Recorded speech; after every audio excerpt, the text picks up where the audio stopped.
पूर्ण परमात्मा परम पिता परमेश्वर कबीर देव जी की असीम कृपा से पुण्यात्माओं आप सत्संग सुन रहे हो।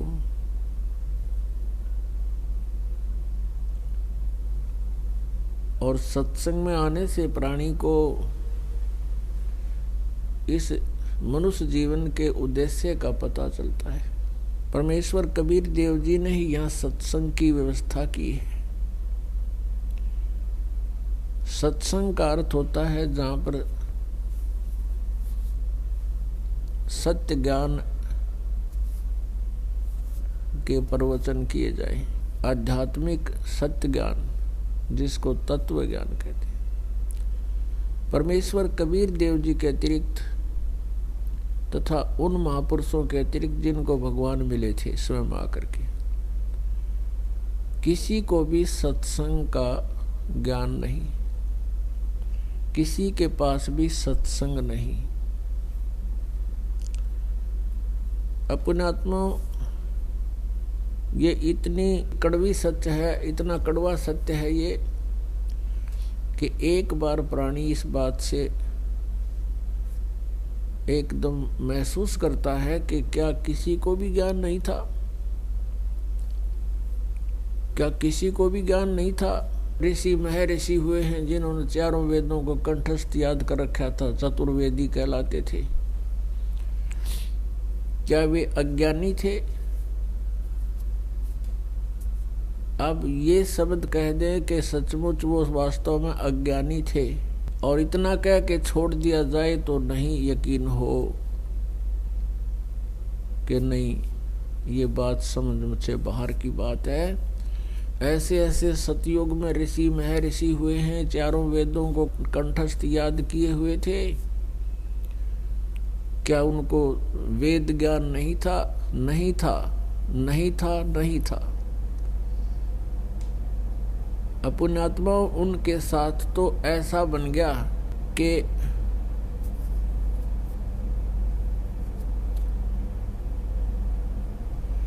बंजारे के बैल जो और फिरें देश परदेश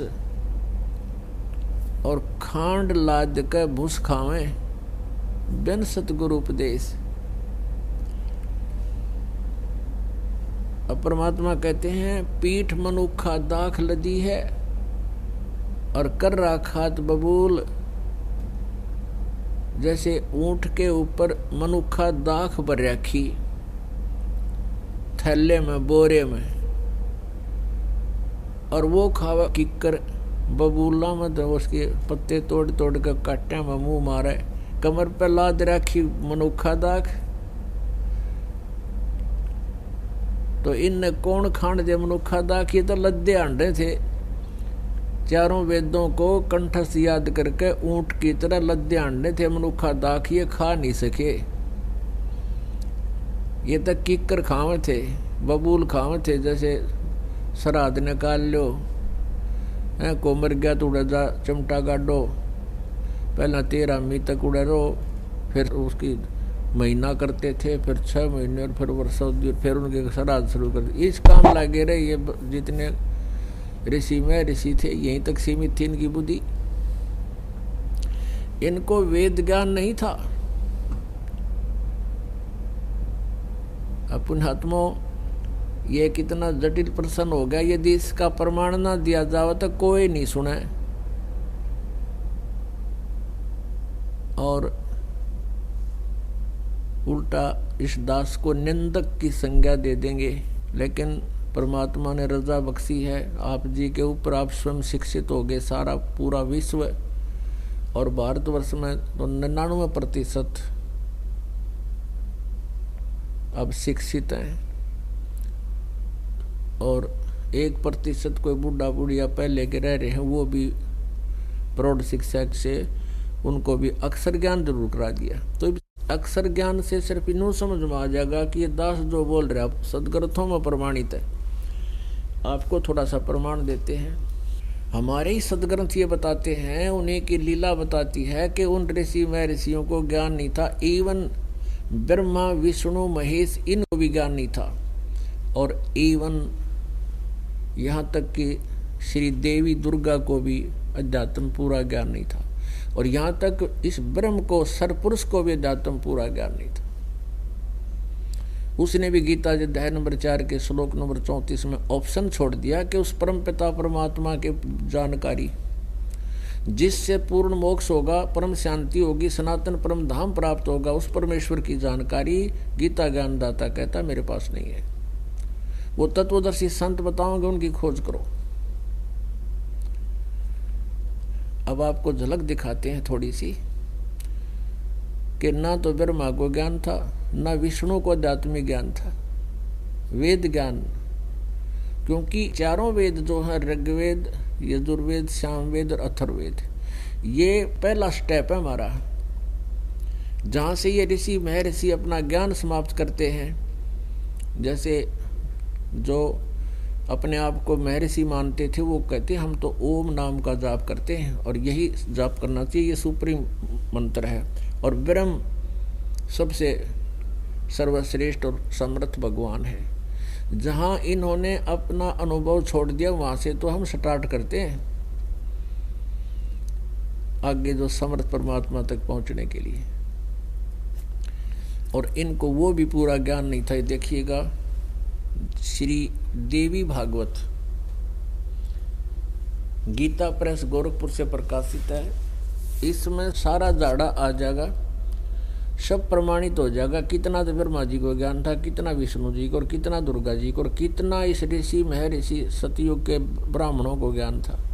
ये देखिएगा श्रीमद देवी भागवत, सचित्र मोटा टाइप, केवल हिंदी, गीता प्रेस गोरखपुर से प्रकाशित है।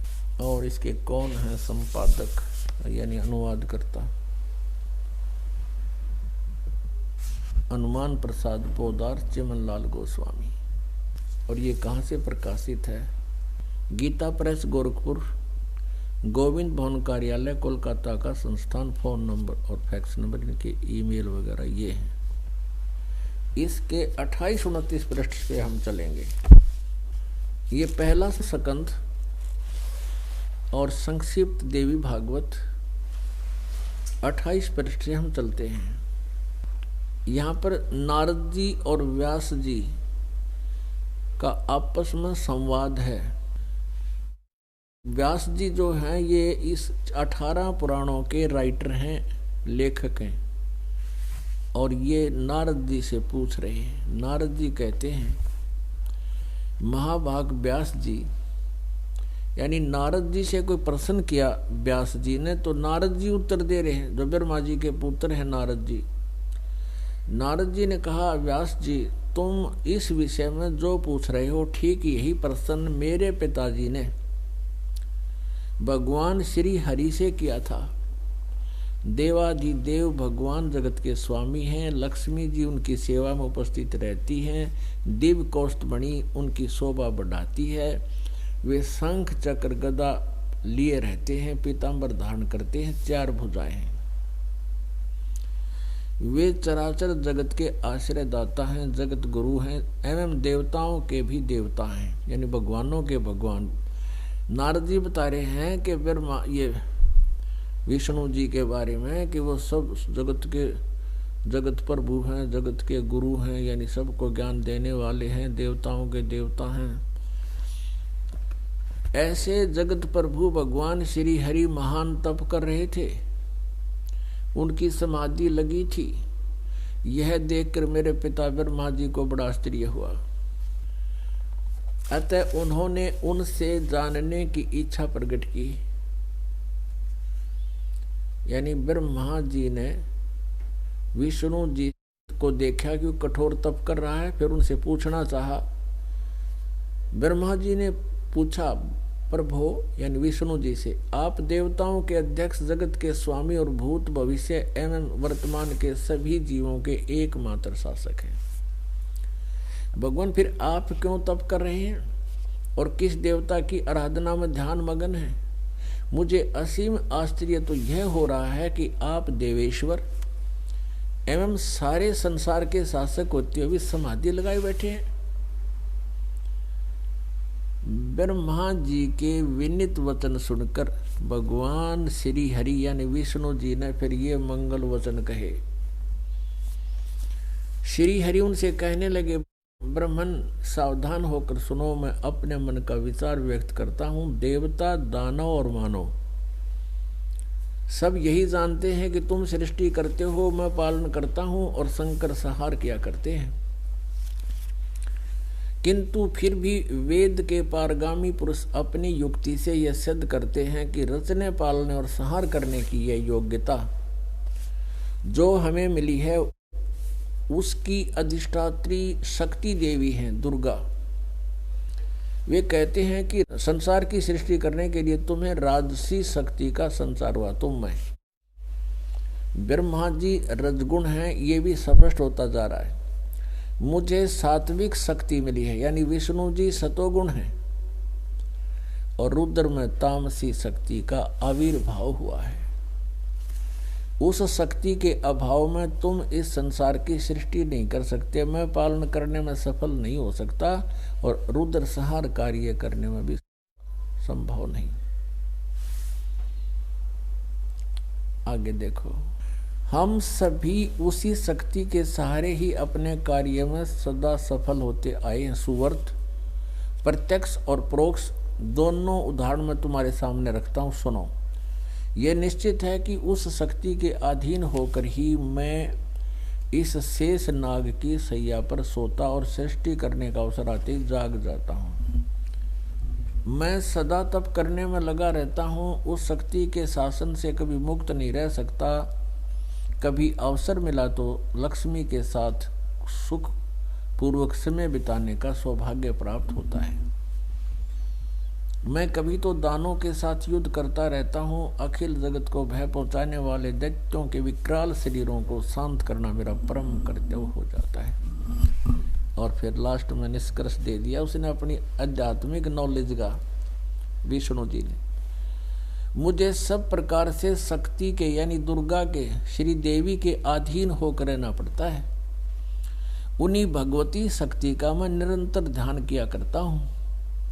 ब्रह्मा जी मेरी जानकारी में, मेरे स्पिरिचुअल नॉलेज में, मेरे आध्यात्मिक ज्ञान में इन भगवती शक्ति से, दुर्गा से बढ़कर दूसरे कोई देवता नहीं, इससे बड़ा कोई भगवान नहीं। ये फाइनल फैसला यानी ये है विष्णु जी का आध्यात्मिक ज्ञान, जानकारी। इतने विद्वान थे। और ब्रह्मा जी इनको, नारद, ब्रह्मा, व्यास विष्णु जी को सर्वेश्वर बता रहा है। सारी सृष्टि के देवता, देवताओं के भी देवता वे भगवान श्री हरि दिव्य कौस्तुभमणि की उनकी शोभा बढ़ाती है, संग चक्र वो रखते हैं। वे चराचर जगत के आश्रय दाता, जगत गुरु और एवं देवताओं के भी देवता हैं। बता, जगत गुरु है, बता रहे हैं इसको विष्णु जी को। कौन? नारद जी और व्यास जी सुन रहे हैं। और फिर ब्रह्मा जी कहते हैं कि तुम देवताओं के भी देवता हो गए। ओए, ब्रह्मा जी ने पूछा, प्रभु आप देवताओं के अध्यक्ष, जगत के स्वामी, भूत भविष्य सब वर्तमान जीवों के एकमात्र शासक हैं। भगवान फिर आप क्यों तपस्या कर रहे हैं और किस देवता की आराधना में ध्यान मगन हैं? मुझे असीम आश्चर्य हो रहा है कि आप देवेश्वर यानी सब देवों के मालिक, सब भगवानों के भगवान। और विष्णु जी फिर कहे, अपना मैं किसकी भक्ति करता हूँ? विष्णु जी कह रहे हैं कि मुझे सब प्रकार से शक्ति यानी दुर्गा के अधीन होकर रहना पड़ता है। उन्हीं भगवती शक्ति का मैं निरंतर ध्यान किया करता हूँ। ब्रह्मा जी मेरी जानकारी में इन भगवती शक्ति से बढ़कर दूसरा कोई देवता नहीं, कोई भगवान नहीं। अब दुर्गा के विचार और सुनाते हैं आपको। ये था ज्ञान श्री ब्रह्मा जी, श्री विष्णु जी, श्री व्यास जी, इन सभी का। और विष्णु जी कह रहे हैं कि दुर्गा से इससे बड़ा कोई भगवान यानी शक्ति, भगवान, देवेश्वर, इससे बड़ा कोई देवता मैं नहीं मानता, इससे कोई बड़ा भगवान है। अब दुर्गा जी क्या बताते हैं ये देखिएगा। यह है 7वां स्कंद और पृष्ठ नंबर 562, संक्षिप्त देवी भागवत। और यहां देखिएगा देवी के द्वारा हिमालय को ज्ञानो उपदेश और ब्रह्म स्वरूप का वर्णन। अब दुर्गा हिमालय राजा को ज्ञान बता रही है, उसको शिक्षा दे रही है। श्री देवी जी कहने लगी, पर्वतराज इस प्रकार योग युक्त होकर, पहले अपने बारे में बताती है कि मेरी भक्ति करनी है तो मेरी इस प्रकार करो, लेकिन इससे कोई लाभ नहीं होगा, आपको मोक्ष नहीं हो सकता। फिर क्या बताती है, उस ब्रह्म का क्या स्वरूप है यह बतलाया जाता है, जो प्रकाश स्वरूप सबके अत्यंत समीप में स्थित हृदय रूप गुहा में स्थित होने के कारण गुहाचर नाम से प्रसिद्ध है और महान पद अर्थात परम प्राप्य है। वह समस्त प्रजा के ज्ञान से परे है, अर्थात किसी की बुद्धि में आने वाला नहीं है, ऐसा तुम जानो। जो परम प्रकाश रूप है, जो सूक्ष्म से अति सूक्ष्म है, जिसमें संपूर्ण लोक और उन लोकों में निवास करने वाले प्राणी स्थित हैं, वह ये अक्षर ब्रह्म है। अब ब्रह्म से शुरू हुई थी, या इसको अक्षर ब्रह्म भी बोल रही है, अक्षर ब्रह्म। और वही सबके प्राण है, वही सबकी वाणी है और वही सबके मन है। वह यह परम सत्य और अमृत अविनाशी तत्व है, सौम्य। उस वेदने योग्य लक्ष्य का तुम वेदन करो, मन लगाकर उसमें तन्मय हो जाओ। सौम्य उपनिषद में कथित महान अस्त्र रूप धनुष लेकर उस पर उपासना द्वारा तीक्ष्ण किया हुआ बाण संधान करो और फिर भानुगत चित्त के द्वारा उस बाण को खींचकर उस अक्षर रूप ब्रह्म को ही लक्ष्य बनाकर वेदन करो। परवण ओम धनुष है, जीवात्मा बाण है और ब्रह्म को उसका लक्ष्य कहा जाता है। अब बता दिया कि ओम का जाप करो और ब्रह्म उपास्य इष्ट मानो और जीवात्मा जाप करे। यहां देखो, उस एकमात्र परमात्मा ही को जाने, दूसरी सब बातों को छोड़ दे। अब यहाँ फाइनल कर दिया दुर्गा जी ने कि मेरी पूजा और अन्य देवताओं की पूजा कति छोड़कर केवल एक उस ब्रह्म की पूजा करो। ब्रह्म की, उस एकमात्र परमात्मा को ही जाने, दूसरी सब बातों को छोड़ दे। यही अमृत रूप परमात्मा के पास पहुंचाने वाला पुल है। संसार समुद्र से पार होकर अमृत रूप परमात्मा को प्राप्त कराने का यही सुलभ साधन है। जिस प्रकार रथ के चक्कर में आरे होते हैं, ऐसे इस आत्मा का यानी ब्रह्म का ओम के जप के साथ ध्यान करो। ओम मंत्र है उसका, और इससे अज्ञान में अंधकार से सर्वथा परे और संसार समुद्र से पार जो ब्रह्म है उसको पा जाओगे, तुम्हारा कल्याण हो। यानी ओम का जाप करो। राजा से बताया कि सब प्राणी, और फिर क्या बताया है कि वह ब्रह्म, ओम के जाप से क्या उपलब्धि होगी, वह यह सब का आत्मा ब्रह्म ब्रह्मलोक रूप दिव्य आकाश में स्थित है। वो ब्रह्मलोक में रहता है। ओम का जाप करने से ब्रह्मलोक प्राप्ति होती है। वो कहाँ है ब्रह्म प्राप्ति होती है? ब्रह्म कहाँ रहता है? वो ब्रह्मलोक रूप दिव्य आकाश में स्थित है। पुण्यात्माओं, अब आपको पता चल गया श्री ब्रह्मा जी, नारद जी, व्यास जी को कितना वेद ज्ञान है, जो विष्णु जी को सर्वेश्वर बता रहे हैं, और विष्णु जी को कितना ज्ञान है, ये दुर्गा जी को अंतिम फाइनल गॉड बता रहे हैं, कंप्लीट गॉड बता रहे हैं। अब दुर्गा क्या कह रही है कि ब्रह्म है पूज्य योग्य, ये अपने अपने नॉलेज से बता रहे हैं। अब दुर्गा जी कह रही है कि ब्रह्म की पूजा करो, ओम नाम का जाप है उसकी साधना का। ओम नाम का जाप करने से ब्रह्म को टारगेट इष्ट बना करके तो ब्रह्म लोक में चले जाओगे जहां वो रहता है। गीता जी क्या बताती है? क्योंकि श्रीमद् भगवत गीता इन चारों वेदों का सारांश है। ऋग्वेद, यजुर्वेद, सामवेद और अथर्ववेद, कोड वर्डों में, यानी बहुत संक्षिप्त में। तो उसी के आधार से बताया जा रहा है। अब वेद ज्ञान भी ब्रह्म सरपुरुष देता है, और गीता ज्ञान भी ये ब्रह्म ही देता है, सरपुरुष श्री कृष्ण जी में प्रवेश करके, श्री कृष्ण जी में प्रवेश करके गीता जी का ज्ञान कौन बोल रहा है? ये सरपुरुष ब्रह्म बोल रहा है।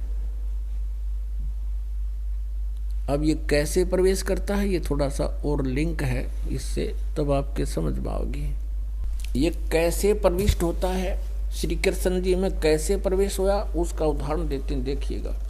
ये श्री विष्णु पुराण गीता प्रेस गोरखपुर से प्रकाशित है। अब इसका अंदर का पेज दिखाते हैं, सचित्र हिंदी अनुवाद सहित। इसके अनुवादक हैं मुनि लाल गुप्त। इसमें संस्कृत भी साथ है।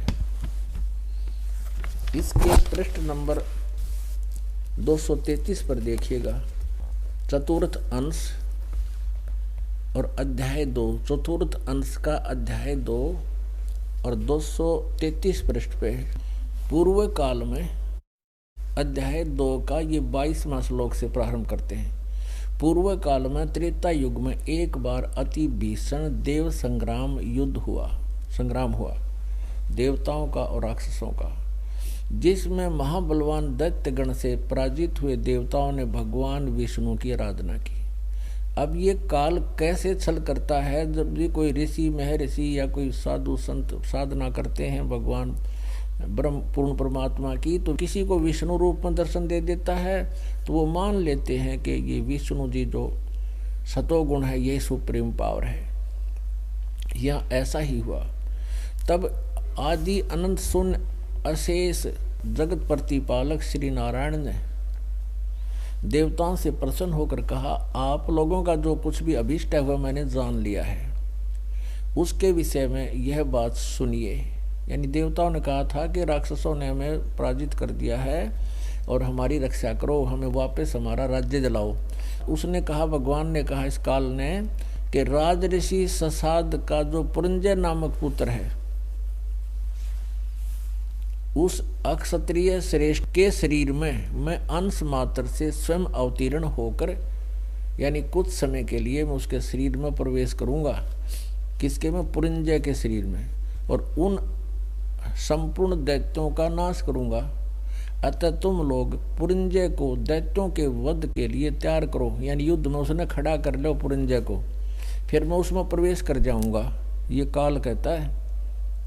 ये विष्णु तो इसलिए कहते हैं कि विष्णु रूप में प्रकट हो गया उनके सामने, लेकिन वो अपने असली रूप में कभी किसी के समक्ष नहीं आता। उसने प्रतिज्ञा कर रखी है। गीता जी अध्याय नंबर 7 के श्लोक नंबर 24-25 में वो स्वयं कहता है कि मैं कभी अपनी किसी के सामने व्यक्त रूप में नहीं आता, व्यक्ति रूप में मैं छुपा रहता हूँ। अच्छा, तुम लोग पुरंजय को दैत्यों के वध के लिए तैयार करो। हो गया इससे स्पष्ट कि वो कैसे लीला करता है। पुण्यात्माओं, अब देखो चतुर्थ अंश ही अध्याय नंबर 3 देखो, ये है चतुर्थ अंश। ये पृष्ठ नंबर 243, वो 233 था। और अध्याय नंबर 3 का यह देखना, श्लोक नंबर 4 से शुरू करते हैं। पूर्व काल में रसातल में मौने नामक 6 करोड़ गंधर्व रहते थे। गंधर्व उन्होंने समस्त नागकुल के प्रधान रतन और अधिकार छीन लिए थे। गंधर्वों के पराक्रम से अपमानित उन नागेश्वरों द्वारा स्तुति किए जाने पर उसके श्रवण करने से जिनकी विकसित कमल सदृश आंखें खुल गई हैं, निंद्रा के अंत में जागे हुए उन जलसाई भगवान सर्वेश्वर को प्रणाम कर उनसे नागगण ने कहा। ये विष्णु समुद्र की उपासना कर रहे थे, वहां काल ने विष्णु रूप में दर्शन दे दिए। भगवान, इन गंधर्वों से उत्पन्न हुआ हमारा भय किस प्रकार अंत होगा? तब आदि अनंत रहित भगवान पुरुषोत्तम ने कहा, योनासव के पुत्र मानधाता का जो यह पुरुकुत्स नामक पुत्र है, योनासव का पुत्र था मानदाता, मानदाता का पुत्र था पुरुकुत्स।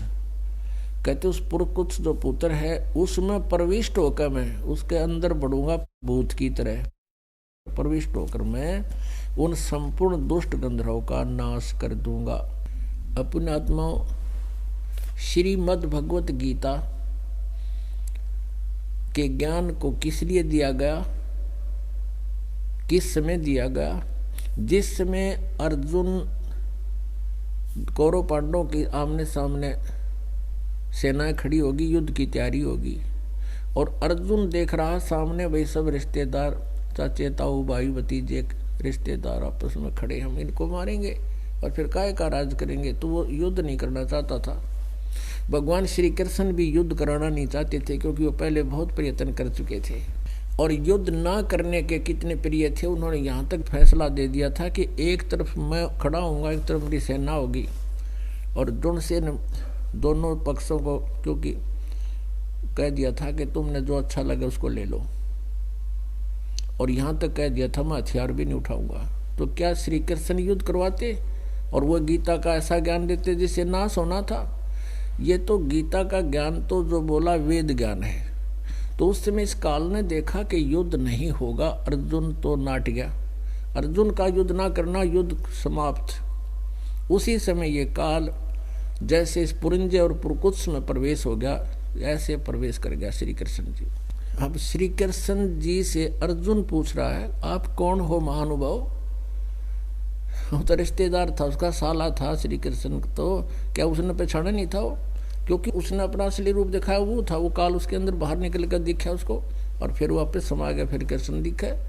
तो गीता का ज्ञान ये काल दे रहा है, सरपुरुष दे रहा है। ये कहता 8वें अध्याय के 13वें श्लोक में, ओम इति एकाक्षरम ब्रह्म व्यवहार माम अनुसमरण यह परियाति तदन देहम स याति परमाम गतिम। मुझ ब्रह्म का एक ओम मंत्र है, और जो इसका अंतिम श्वास तक सिमरण करता हुआ जाता है वो ओम से मिलने वाली ब्रह्म गति प्राप्त करता है। ओम से परम गति कौन सी है? ब्रह्मलोक प्राप्ति होती है। 8वें अध्याय के 16वें श्लोक में गीता जी में कहा कि ब्रह्मलोक पर्यंत भी पुनरावृत्ति में वहां गए हुए प्राणी की फिर जन्म मृत्यु होती है।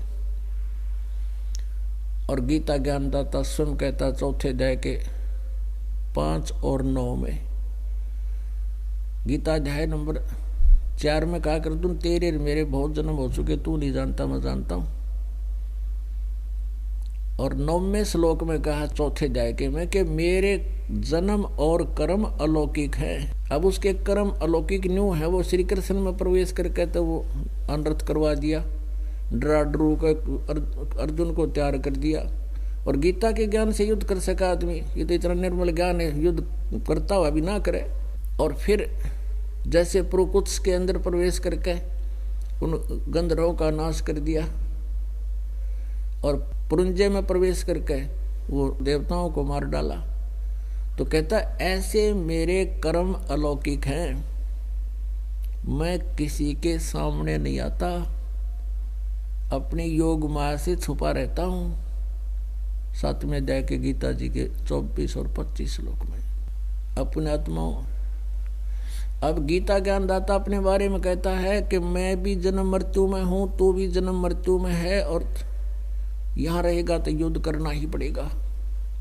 2 अध्याय के 12वें श्लोक में, 10वें अध्याय के 2 श्लोक में भी यही कहा है, हम तुम पहले भी थे आगे भी थे, मेरी उत्पत्ति तो हुई है, लेकिन मेरी उत्पत्ति को ये देवता और ऋषि नहीं जानते, क्योंकि ये मेरे से उत्पन्न है। अब जैसे पिता की उत्पत्ति को, जन्म को, डेट ऑफ बर्थ को बच्चे नहीं बता सकते, संतान नहीं बता सकती, वो तो दादाजी बतावे। तो परम अक्षर ब्रह्म जिसने इस सरपुरुष की उत्पत्ति की, जिसने हम सब की उत्पत्ति की, उसने आके कबीर परमेश्वर ने ये कंप्लीट स्पिरिचुअल नॉलेज हमें दिया, आध्यात्मिक ज्ञान बताया कि इस काल की कैसे जन्म हुआ, कब है इसकी डेट ऑफ बर्थ। उन्होंने सारा अपनी सच्चिदानंद घन ब्रह्म की वाणी में कति स्पष्ट कर रखे है। अब ये कहता है गीता ज्ञानदाता 15वें अध्याय के 1 से लेकर 4 में, 16 और 17 में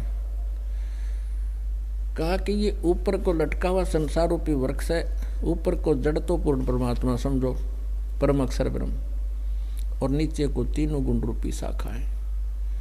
और जो व्यक्ति, जो संत इसके सभी विभागों को बताता है, वो तत्वदर्शी संत है। फिर तत्वदर्शी संत की प्राप्ति के उपरांत परमेश्वर के उस परम पद की खोज करनी चाहिए, जहां जाने के बाद साधक फिर लौटकर कभी संसार में नहीं आते, उनकी जन्म मृत्यु कभी नहीं होती।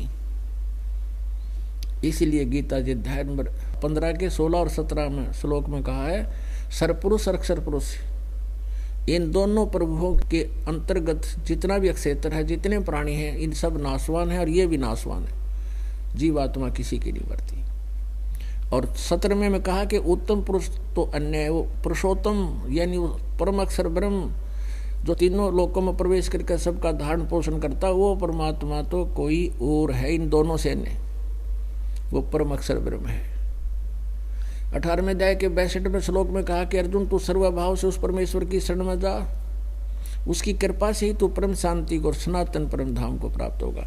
तो यहाँ सिद्ध हो गया कि श्री दुर्गा जी, श्री ब्रह्मा जी, श्री विष्णु जी और नारद जी और श्री व्यास जी, इनको वेद ज्ञान नहीं, क्योंकि ये तो कहे दुर्गा की पूजा करो, दुर्गा कहे ब्रह्म की पूजा करो, ब्रह्म कहता है कि उस परम अक्षर ब्रह्म की पूजा करो। उसके बारे में चौथे अध्याय के 34वें श्लोक में कहा है कि उस परमात्म तत्व को जानने के लिए तत्वदर्शी संतों की खोज करो, फिर जैसा वो बताएं ऐसे करो। तो ये कंसेप्ट क्लियर हो गया कि ना तो कंप्लीट वेद ज्ञान ब्रह्म को, सरपुरुष को, ना ब्रह्मा विष्णु महेश को, न दुर्गा जी को, और ना अन्य नारद और व्यास को। अब सतयुग के ब्राह्मणों की ओर दिखाते हैं आपको। वो विद्वान बताएंगे कि सतयुग के ब्राह्मण और को वो दुर्गा की पूजा करा करते, यही से वेद के विद्वान। ओहो, देखिए यही श्री देवी भागवत 6ठा स्कंद और 414 पृष्ठ। जन्मेजय ने पूछा, महाभाग किस युग में कैसा धर्म का स्वरूप है, इस संपूर्ण विषय को विशेष रूप से बताने की कृपा कीजिए। व्यास जी बोले, व्यास जी बता रहे हैं, राजन यह निश्चय है कि सतयुग में ब्राह्मण वेद के पूर्ण विद्वान थे और उनके द्वारा निरंतर भगवती जगदम्बा की आराधना होती थी और भगवती का दर्शन करने के लिए उनका मन सदा ललायित रहता था। प्रत्येक गांव में शक्ति मंदिर का उद्घाटन हो, दुर्गा का मंदिर बने, इस विषय की उनके मन में बड़ी उत्सुकता रहती थी। अब ये सतयुग से प्रयत्नशील है, ये नकली ब्राह्मण गांव गांव में मंदिरों के लठी नन गढ़वा रखे। ये बताओ, वेद के विद्वान थे सतयुग के ब्राह्मण, पूर्ण विद्वान थे और दुर्गा की पूजा करते थे। ये टट्टू विद्वान थे वेद के। है कहीं वेद के अंदर दुर्गा की पूजा का कहीं पर भी जिक्र? और देखो इसी में थोड़ी सी रह गया, ये तो सतयुग के ब्राह्मण बताए। अब देखो यहाँ तक तो ये सतयुग के ब्राह्मणों को बताया कि ये बड़े वेद के पूर्ण विद्वान थे, दुर्गा की पूजा करते थे। अब कलियुग के ब्राह्मणों को क्या संज्ञा दी है? धर्म की यह सती थी त्रेता में भी रही, परंतु कुछ ह्रास हो गया था। सतयुग की जो सती थी वह द्वापर में विशेष रूप से कम हो गई थी। राजन, उन प्राचीन युगों में जो राक्षस समझे जाते थे वे कलियुग के ब्राह्मण हैं। अब ये कलियुग वाला का देख लो, ये संज्ञा, ये उपमा दे रखी है शास्त्र में। क्योंकि अब के ब्राह्मण प्राय पाखंड करने में तत्पर रहते हैं, दूसरों को ठगना, झूठ बोलना और वैदिक धर्म कर्म से अलग रहना कलियुगी ब्राह्मणों का स्वाभाविक गुण बन गया है। पुण्यात्माओं, दास के ने जो प्रथम शब्द, पहली बार जो शब्द बोले थे कि आज तक परमेश्वर कबीर देव जी ने जो आकर ज्ञान दिया, तत्व ज्ञान, और उनसे परिचित महापुरुषों को छोड़कर वो चंद महापुरुष हैं जो दास के नॉलेज में हैं। आदरणीय धर्मदास साहिब जी, आदरणीय मुलुकदास साहिब जी, आदरणीय नानक साहिब जी, आदरणीय दादू साहिब जी, आदरणीय गरीबदास साहिब जी, गांव छुड़ानी, जिला झज्जर, हरियाणा वाले, आदरणीय घीसा साहिब जी, गांव खेकड़ा और जिला मेरठ, यूपी वाले। इन महापुरुषों को परमात्मा मिले, इनके पास वही तत्व ज्ञान था जो परमेश्वर ने आके इनको बताया, इनके अंतःकरण में फीड किया। उसके अतिरिक्त सतयुग से लेकर आज तक के ब्राह्मण विद्वानों को, ऋषि महर्षियों को, ब्रह्मा विष्णु महेश को भी वेद ज्ञान नहीं था, आध्यात्मिक ज्ञान नहीं था। तो पहली बार जिसने सुना होगा वो एकदम कुनीन से कड़वा लगा होगा। और अब ये लालटेन दिखा दी दास ने अब इसको देखकर पुण्यात्मा कहते हैं ज्ञानी सुने तो हृदय लगाई और मूर्ख सुने तो गम नहीं पाई। जो पुण्यात्मा है समझदार है वो सचमुच प्रमाण देखते ही मान लेंगे।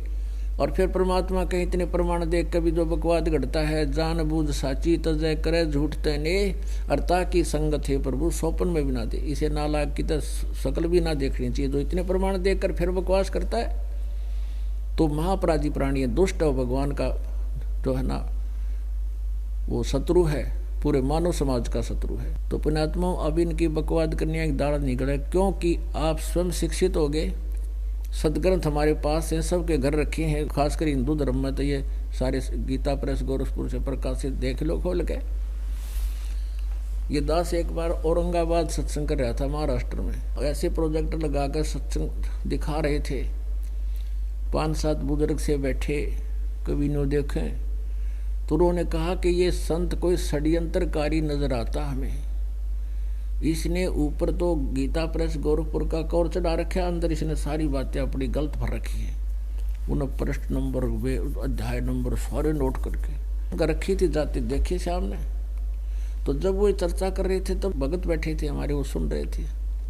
उनको पता था इनमें ऐसे ही बोलते रहते हैं, इनको पता था नहीं, देखेंगे जब पता लगेगा। घर जाकर उन्होंने मिलाया सारा जो का तो, और मैं कौन सा घर तो बना के ला रखा, ये तो पहले से छपी हुई है। तो उसने अगले दिन जाकर वो माथे का हाथ मारे। नो का हमने तो सारी उम्र खो दी, 70 साल का, कोई 72 साल का, कोई 65 वर्ष के, रिटायर हो रहे, एजुकेटेड आदमी। अरे तेरा गजब, रोज पढ़ा करते, हमारी तो बुद्धि पर पत्थर पड़ रहे थे, हम ये कदे ना समझ पाई हमारे। तो कहते हैं बुद्धिमान समाज आराम से समझ लेगा, प्रमाण देखो। और पुण्यात्माओं, इन सदग्रंथों को दिखाने की दास को कति आवश्यकता नहीं, क्योंकि जो ज्ञान परमेश्वर कबीर जी ने दे रखा है वो फाइनल है, वो सत्य है, 100 का 100 सत्य है। लेकिन इस सत्य को सत्य प्रमाणित करने के लिए सदग्रंथ दिखाए जाते हैं। यही ज्ञान परमात्मा ने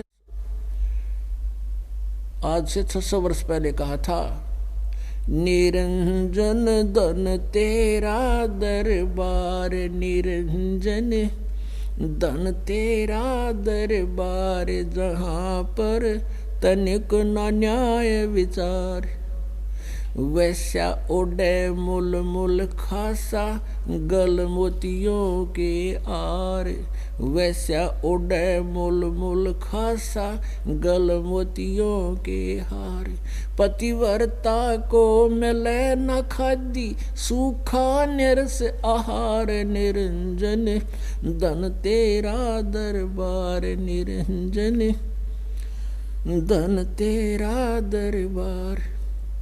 पाखंडी की पूजा जग में संत को कहें लबाड़े।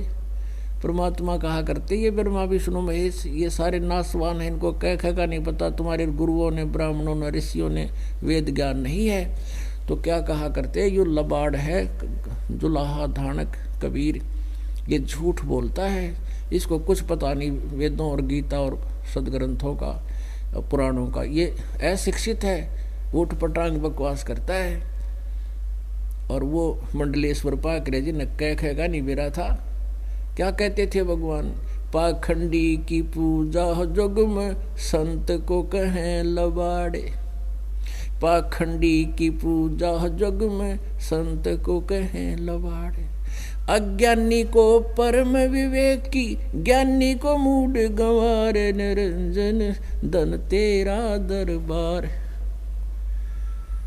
निरंजन धन तेरा दरबार, जहाँ पर तनिक न न्याय विचार। कह कबीर सुनो भई साधो यहाँ सब उल्टा व्यवहार, कह कबीर सुनो भई साधो यहाँ सब उल्टा व्यवहार, सच्चे को तो ये झूठा बतावे इन झूठों का एतबार, निरंजन धन तेरा दरबार, निरंजन धन तेरा दरबार, जहाँ पर तनिक न न्याय विचार। कहे कबीर सुनो भाई साधो, यहाँ सब उल्टा व्यवहार। सच्चे को तो ये झूठा बतावे, इन झूठों का एतबार निरंजन। धन तेरा दरबार निरंजन, धन तेरा दरबार, जहाँ पर तनिक ना न्याय विचार। अब निरंजन कह रहे हैं परमात्मा, इस काल को तेरे 21 ब्रह्मांड में कितने भी सच्चाई नाम की चीज नहीं। यहाँ पाखंडियां की पूजा जग में, और संत ने कहे लबाड़। इन अज्ञानियों को तो वेद के महाविद्वान दोनों के दुर्गा की पूजा कर लो। ये वेद के विद्वान पूर्ण, सतयुग के ब्राह्मण, कलयुग आना का फिर दे रखा है यहाँ सारा निष्कर्ष ये के सांग से। वही काम इन करके दिखा जो परमात्मा ये सच्चाई बोला करते थे कबीर जी। काशी के ब्राह्मण परमात्मा के हाथ धो के पीछे पड़ गए थे, और उन्होंने ऐसे ऐसे जुल्म किए उस मालिक के साथ। वो तो समर्थ थे, वो उनका बिगाड़ के सकते थे, अपने कर्म फोड़ लिए उन्हें। तो राक्षस ही कर सकते हैं, ब्राह्मण नहीं कर सकता। ब्राह्मण सोए दो ब्रह्म पहचाने, और पंडित सोए दो पिंड की जाने। जो भगवान को पहचान लेगा वो चींटी भी नहीं मार सकता, ब्राह्मण तो वो होता है। तो पुणात्माओं, आप ब्राह्मण हो गए क्योंकि तत्व ज्ञान से परिचित हो गए, ब्रह्म परमात्मा को पहचान लिया आपने। अब यहाँ जाति से ब्राह्मण नहीं कहागा, कर्म से ब्राह्मण है। वैसे कोई फीत लगा रहा है, लगाए रहो, हम भी ब्राह्मण हैं, हम पंडित हैं, कहीं जाओ पंडित। उत्तम दही से पंडित हो, जैसे कोई वैद्य था, अच्छा बढ़िया प्रसिद्ध वैद्य था, और अच्छी दवाई दे जानता था, जड़ी बूटियाँ, उसकी आराम होता था जनता को, रोगी स्वस्थ हो जाते थे, वो बहुत प्रसिद्ध हो गए। तो उनके बाद उसके वंशज भी अपने आप को वैद्य लिखने लगे, और आगे चलकर निरे वो जानते को ना पेट के दर्द की उस दिरुआ भी कहें कृपाराम वैद्य, वो वैद्य सरनेम हो गया उनका। तो ऐसे ही जो पंडित थे, सतयुग के जो ऋषि थे, महर्षि थे, वो ब्राह्मण कहवाया करते, अपने आप को पंडित कहवाया करते, और उन पंडितान युग की सा ज्ञान से आपने पता लग गया। अब वो थे कर्म से ब्राह्मण थे। आज कोई टीचर है और कोई खेती करता है, या कोई और अपना व्यवसाय कोई दुकान खोल रखी है, वो भी नो के पंडित फलाना राम। अब वो कहाँ का पंडित है, वो तो वैदाली फीत ला रहा है, पंडित ईसा पंडित से। तो यहाँ जाति से संपर्क नहीं है, कर्म से है। जैसे इस दास के गुरुजी जो थे, वो इस परंपरागत पंडित थे, ब्राह्मण थे जाति के। गांव बड़ा पैतावास, चरखी दादरी के पास, जिला भिवानी में। और उनको जब वो 16 वर्ष की आयु के थे, उनको एक कबीरपंथी संत मिल गए, उनके विचार सुने, और वो उनके साथ चले गए, ब्राह्मण हो गए। यानी फिर वो कौन थे? जो मेरे गुरुजी थे वो ब्राह्मण थे जाति से, वो अपने आप को ब्राह्मण नहीं कहते थे। जब वो उनको ज्ञान हो गया था, वो अपने आप को संत कहते थे। और मेरे दादा गुरुजी यानी गुरुजी के गुरुजी, वो छावला गांव के जाट थे। छावला गांव के जाट थे, दिल्ली में नजफगढ़ से आगे गुड़गांव रोड के ऊपर छावला गांव है। वहाँ के वो किसान थे, जाट थे, और उनको एक संत मिल गए, कबीरपंथी, गरीबदासी पंथ संत। वो उनके साथ, वो भी ऐसे ही त्याग कर चले गए थे, अनमैरिड थे, छोटी आयु में, 17-18 वर्ष की आयु में। फिर उस संत ने उनको सोचा भी इसको शिक्षा देनी चाहिए, अच्छा माइंड था, समझदार थे, तो काशी विद्यापीठ में छोड़ दिया। तो काशी विद्यापीठ से वो मेरे दादा गुरुजी, उनका नाम तो कुछ और था, चिदानंद नाम था उनका, तो वो 4 विषय के आचार्य बन गए वहाँ से। तो उनको पंडित चिदानंद नाम से जाना जाता है, पंडित चिदानंद।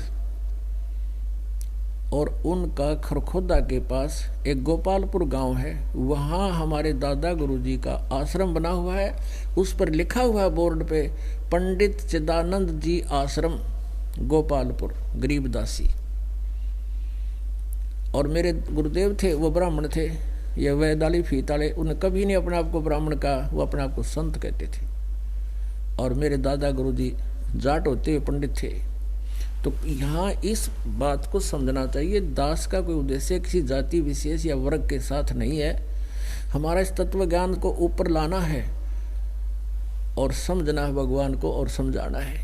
अब परमात्मा क्या कहा करते हैं, इस काल को निरंजन कहते हैं कि तेरे 21 ब्रह्मांड में न्याय नाम की चीज नहीं। जो निरे निकम्मे काम करे वो औरत तो बड़े सुंदर बढ़िया आहार भी करे और सारे हार श्रृंगार यानी मोतियों की हार पहन के और बहुत बढ़िया मूल खासा पहन के और सारा दिन बकवाद करे, और एक पति भरता को मिले ना खादी और सूखा निरस आहार निरंजन धन तेरा दरबार। यहाँ देख लो, जिन्होंने जितनी बकवाद करी उन्हें खूब ठाठ हुए। राजा हरिश्चंद्र जी था, सत के ऊपर था, उसका राज भी छुड़वा दिया इन दुष्टान गेल लाग के और बिरानवाटी कर दी उस महापुरुष की। तो यहाँ कहते हैं तनिक नी न्याय विचार। और फिर क्या बताते हैं, कह कबीर सुनो भी साधो, यहाँ सब उल्टा व्यवहार। ये सच्चे न तो झूठा बताओ, इन झूठा गाय तुम्हारे जी ने कहेगा भी नहीं पता। तो क्या कहा भगवान ने, गुरु बिन काहुन पाया ज्ञाना, जो थोथा भूस छड़े मूड किसाना। गुरु बिन वेद पढ़े जो प्राणी, समझे न सार रहे अज्ञानी। गुरु बिन काहुन पाया ज्ञाना, जो थोथा भूस छड़े मूड किसाना। यानी समझदार किसान ऐसी गलती थोड़ा ही करेगा जो भूसने कुटे और सोचा मैं इसमें से कनक निकाल लूं। तो ये सब भूस कूट रहे थे क्योंकि इनको ज्ञान नहीं था। अपने आत्माओं, आज सत्संग जो चल रहा था कि जो हमारे सदग्रंथ बताते हैं कि वो परम अक्षर ब्रह्म है जिसकी साधना करनी चाहिए, और उस परम अक्षर ब्रह्म की वे ऑफ वर्शिप के विषय में तत्वदर्शी संत ही बता सकता है और कोई नहीं जानता। ये गीता जी ने फाइनल कर दिया चौथे अध्याय के 34वें श्लोक में, और यजुर्वेद अध्याय नंबर 40 के मंत्र नंबर 15 में स्पष्ट कर दिया कि ब्रह्म की साधना करनी है तो ओम का नाम है, ओम कर्तु समर किलवे समर और कर्तुम समर। 40वें अध्याय के यजुर्वेद के मंत्र नंबर 10 से लेकर 13 तक ये कंसेप्ट क्लियर कर दिया कि कोई तो परमात्मा को संभवात माने जन्म लेने वाला कहता है, कोई असंभवात यानी कभी जन्म नहीं लेता, वो तो निराकार है। परमात्मा कैसा है उसकी जानकारी वो तत्वदर्शी संत बताएंगे, उनसे सुनो। और विद्वान और अविद्वान की परिभाषा ये भी तत्वदर्शी संत बताओगा, क्योंकि कोई तो कह जिसने अक्षर ज्ञान हो गया उसको तो विद्वान कह देते हो, और जिसको अक्षर ज्ञान नहीं है तुम उसको अविद्वान कह देते हो। विद्वान और अविद्वान की परिभाषा भी वो तत्वदर्शी संत बताओगा। केवल एक संस्कृत के जान लेने मात्र से या किसी भाषा विशेष के जान लेने से वो विद्वान नहीं होता। कोई संस्कृत में विद्वान है तो वो इंग्लिश में अविद्वान है, जो इंग्लिश जानता वो संस्कृत नहीं आती वहाँ अविद्वान है। तो परमेश्वर कबीर देव जी वो विद्वान थे जो आध्यात्मिक ज्ञान रखते हैं, वो किसी भी भाषा में हो, भाषा का कोई लिंक नहीं। ये कहते हैं कबीर साहब ने शुद्ध नहीं बोलना आवा था, शुद्ध की क्या जरूरत, सब समर्थ थे। जैसे हरियाणा का प्रधानमंत्री था एक सीधा सा जाट देवीलाल जी, और वो जब दास भी उसमें नौकरी करता था वहाँ सिरसा में आए थे, उनको कहा था वो सारे IAS पर IPS राज जोड़े खड़े सारे इंजीनियर सब कुछ। गांव वाले कहने लगे जी हमारे यहाँ पीने का पानी को नहीं, दूसरे कहने लगे जी हमारे यहाँ सड़क नहीं है बिल्कुल भी। तो वहाँ खड़ा उसने कहा दे अरे सुनो इधर आओ, यहाँ सुनो, आड़त लेकर उड़ता ही या सड़क बना दो, अरे इनकी आप पीण की बना दो, के कहे ये। अब क्या जरूरत थी, उन्हें शुद्ध रशुद्ध की 2 अक्षर बोले, उसकी शब्द में शक्ति थी। कहने की देर थी जब मैं नोट करने लग गई, सारी शुद्ध बना ली उन्होंने, सारे एस्टिमेट तैयार करके 3रे दिन माटी पड़ने लगी वहाँ पे। ये बोले जाओ इंग्लिश और शुद्ध, जिसकी वचन में शक्ति नहीं है। तो पुण्यात्माओं, ये समर्थ थे कबीर परमेश्वर। उन्होंने जो भी वचन कह दिया वो फाइनल और कति सत्य है। अब प्रसंग चल रहा था कि जो परम अक्षर ब्रह्म है वो कौन है। जिनके सत्संग में आपको पता चला कि वो परम अक्षर ब्रह्म जिसको कहते वो कबीर साहब है। एक तो सदग्रंथ हमारी थ्योरी बतावे, और फिर जिनने प्रैक्टिकल किया वो बतावे कि सचमुच ये भगवान ऐसे आता है, ऐसा करता है, ऐसी लीला करता है वो। अब ऋग्वेद मंडल नंबर 9 और सूक्त नंबर 86 के मंत्र 26 और 27 में, और ऋग्वेद मंडल नंबर 9 सूक्त नंबर 82 के मंत्र 1, 2, 3 में, ऋग्वेद मंडल नंबर 9 सूक्त 96 के मंत्र 16 से लेकर 20 तक, ऋग्वेद मंडल नंबर 9 सूक्त 1 के मंत्र 8 और 9 में, ऋग्वेद मंडल नंबर 9 सूक्त 20 मंत्र 1 में यह स्पष्ट कर रखा है वो कबीर नाम का परमात्मा वो समर्थ शक्ति है, और वो उस ऊपर तीसरे धाम मुक्ति धाम के तीसरे स्थान पर रहता है। मुक्ति धाम में रहता, तीसरे लोक में, वहां से गति करके आता है, और अच्छी आत्माओं को, श्रेष्ठ आत्माओं को, जो दृढ़ भक्त है उनको मिलता है। ऐसी है किसी और भगवान की कोई लीला दिखा दो किसी के इतिहास में आज तक, श्री कृष्ण जी के में, श्री विष्णु जी के में, या और ब्रह्मा जी के में, या श्री रामचंद्र जी के में हो ऐसी की लीला हो जिनको हम भगवान मान रहे थे। उधर से हम सभी ये मानते हैं कि वेदों में जो लिखा हो सत्य है, तो वेदों में क्या लिखा यही तो हमारे तक नहीं पहुंच पाया।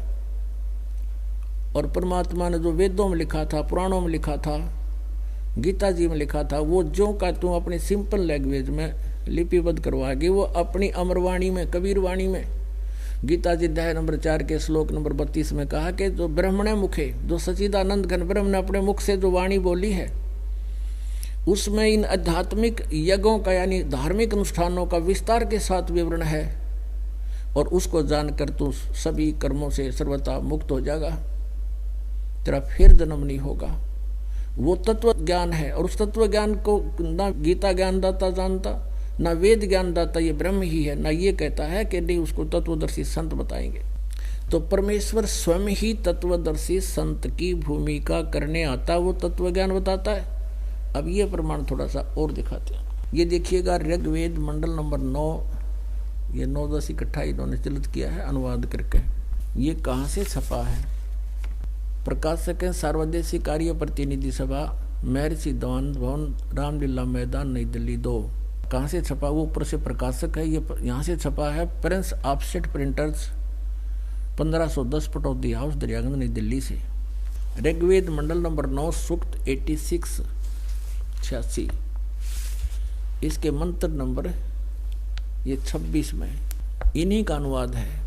यज्ञ करने वाले यजमानों के लिए परमात्मा, यज्ञ माने धार्मिक अनुष्ठान यानी भक्ति करने वाले, यजमान माने भगत, भक्तों के लिए परमात्मा सब रास्तों को सुगम करता हुआ उनके विघ्नों को मर्दन करता है, और उनको पवित्र करता हुआ यानी उनके संकटों का नाश कर देता हो परमात्मा, और उनको पवित्र करता है यानी पाप रहित करता, उनके पाप नाश कर देता है।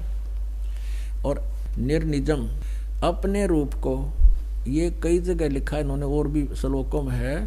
निर्निजम इसका अर्थ रूप होता है, कहीं पर और सैकड़ों जगह ये शब्द है, वहाँ कई जगह इन्होंने रूप ना लिख के डंगा लिख दिया। तो यहाँ मालिक की दया होगी, सद्बुद्धि की उपकराई इनको ये सच्चाई लिख गए।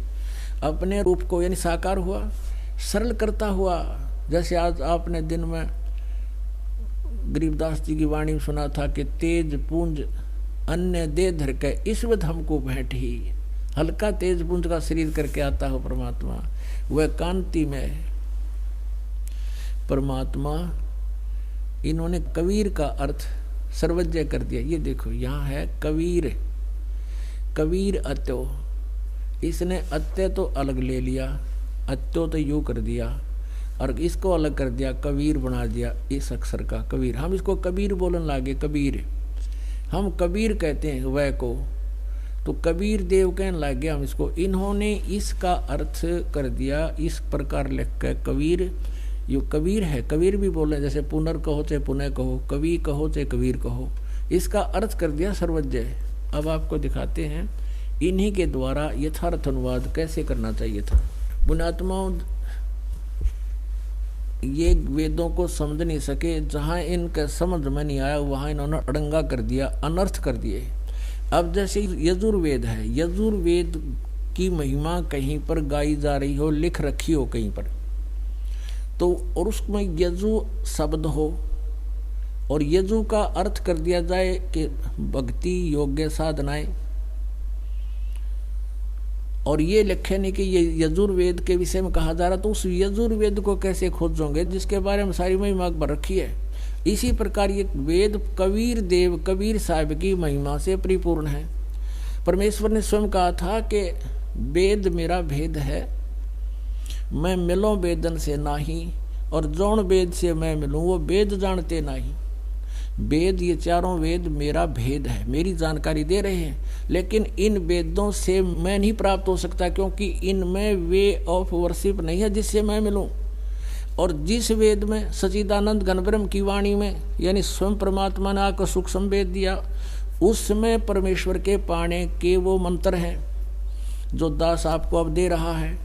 कहते वो चारों वेद जानते ना, जौन वेद से मैं मिलूं, यानी जिस वेद से जिस ज्ञान से मैं मिलूं, ये चारों वेद जानते ना, उसमें वो है ही नहीं। तो अब यहाँ देखिएगा यजुर्वेद इन्हीं का अनुवाद। ये यजुर्वेद ये कहाँ से प्रकाशित है? सर्वदेशी कार्य प्रतिनिधि सभा 2/5 महर्षि दानंद भवन, रामलीला मैदान, नई दिल्ली से। और ये महर्षि दानंद सरस्वती के द्वारा इसकी अनुवाद किया है। अनुवादक है, लेखक नहीं है इसका, वेदों का केवल अनुवादक है। जैसे गीता जी के निरे अनुवादक है और लेखक व्यास जी हैं, वेदों का भी लेखक व्यास जी हैं। मुद्रक है Prince offset printers 1510 Pataudi house, Daryaganj, नई दिल्ली से।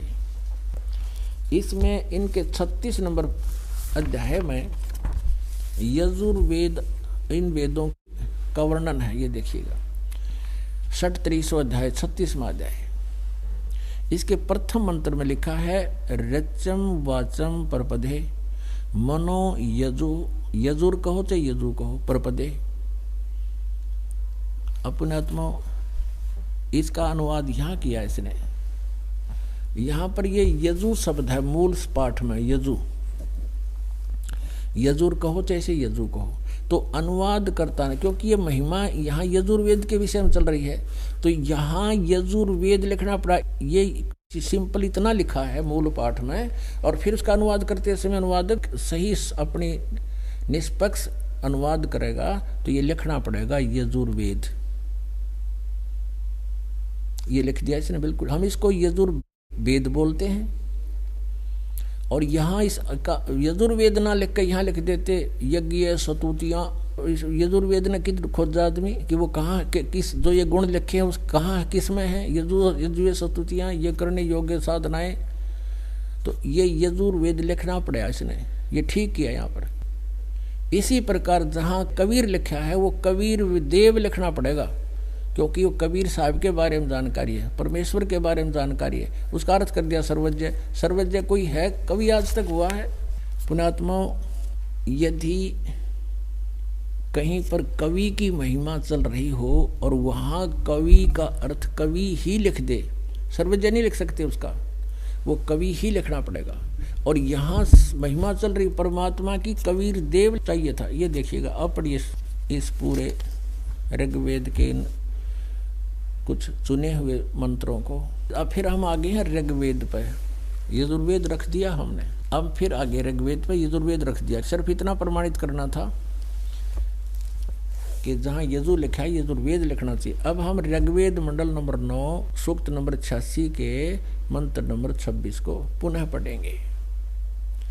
यज्ञ करने वाले यजमानों के लिए परमात्मा, यज्ञ माने धार्मिक अनुष्ठान, साधना, भक्ति, और यजमान साधक भक्तों के लिए परमात्मा सब रास्तों को सुगम करता हुआ उनके सब रास्तों को खोल देता है, उनके विघ्नों को मर्दन करता है, उनके सब संकटों का नाश कर देता है और उनको पवित्र करता है। पाप कटेर पवित्र हुआ।